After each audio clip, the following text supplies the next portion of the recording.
Hello everyone, welcome back to the show. I'm your host, Arden Herman. We're here at the Hack the Hate event in New York City. Let's take a closer look.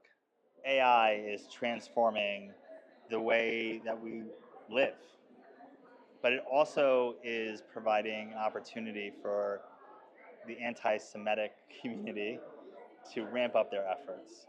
And your work is critical now more than ever in understanding how to combat, learn, and engage. So talk a little bit about what you're doing in this space. Sure. So um, we we're the way we look at ourselves is really that we're reinventing the social intelligence world. We're basically there's so much going on social media, and a lot of it, most of it actually, is moved into video. And there aren't today tools that really enable you to understand what's going on. And sometimes when you really look deeply into what's happening, you realize that you just don't really know what's going on. And um, for Jewish people, or for the pro-Jewish agenda, I guess, like in real life, we live in a very substantial numbers disadvantage. And when you have a lot of global powers that have vested interest at attacking us during this period, the only way really to be able to combat this is through technology, because we will never have, there are 15 million Jews in the world, there are 1.5 billion Muslims in the world, so it's something that is, I think it was very clear to me since probably October 10th, 2023. And that's really why we built DIG, where basically we enable anyone to really understand in real time anything that's going on, find every micro narrative, who's pushing it, how it's being pushed as it happens. And that really allows creators and groups that are trying to fight anti-Semitic content to be able to respond very quickly and counter it very quickly, which is really, in today's world, it's really almost as important as the content itself, the timing of when you do it. One of the things that I've learned over the last couple months, and speaking to high school kids specifically, is that it's basically three things. It's one is they're alone, they're afraid, and they don't know what to say. They're getting bombarded on TikTok. Um, Everyone knows Candace Owens and like the whole group of people who are just not great towards the Jewish people. And what is your I would say what is your advice to actually like that age group, the high school world, of how best to act and to feel empowered during this time? Wow, such a good question. Um, First of all, I think I took a lot of pride and example from the younger population in Israel. That we were um, always saying, the Gen Zers, and they only care about Right. themselves, and like um, these kind of narratives, and it turns out that they were probably the most influential, most kind of contributing, most involved.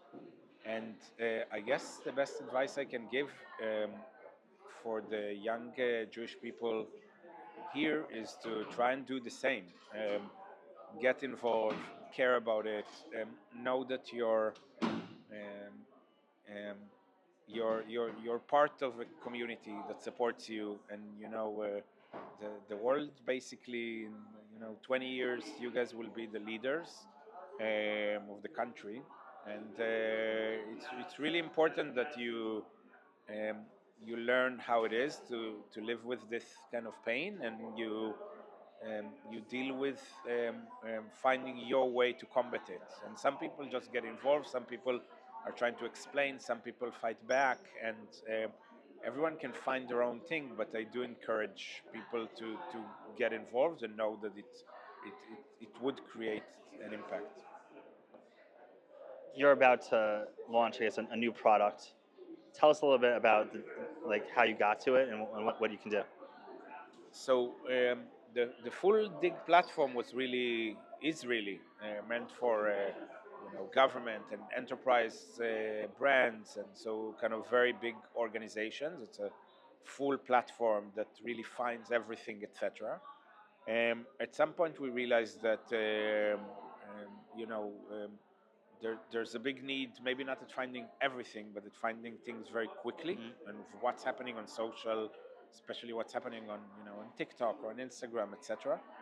And like if I take a step back, what we're really trying to do with AskDIG is really um, bring the world to a place where everyone can know what's really happening out there all the time. You don't need to have a TikTok account. You don't need to really understand how does the for you work, etc., which most people don't.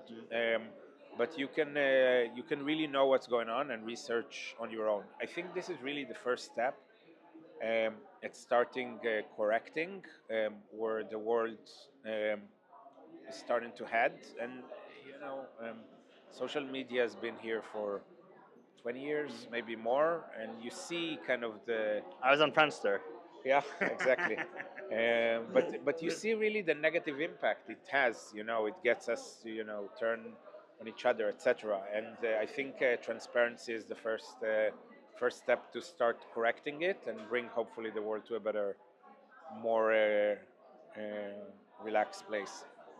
Why do you think Israelis are so innovative? Um, I think when you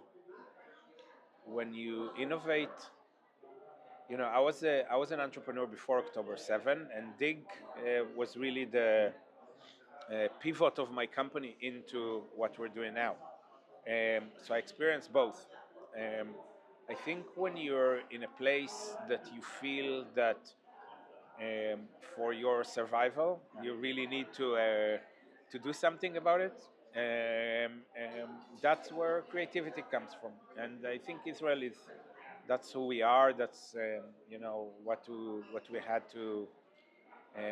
had to do, and I think definitely for me, Dig came from seeing October 7, being very involved in what's happening in all the anti-Israeli and anti-Semitic content, and feeling really frightened for what does it mean for Jewish people, and Dig is really the attempt to help fight this. That's where it came from. Where can people learn more about Dig? We have our website, which is dig.ai. We have our LinkedIn page, and on Thursday, when AskDig will be released, then there will also be a free version of it. So imagine your GPT for social media, and everyone can just start using and hopefully getting good ideas and learning more and being more knowledgeable. Well, thank you so much for all your work. Thank I you. appreciate it. As you can see, Hack the Hate event is truly amazing with incredible speakers telling us how they are fighting back against the hate online and beyond.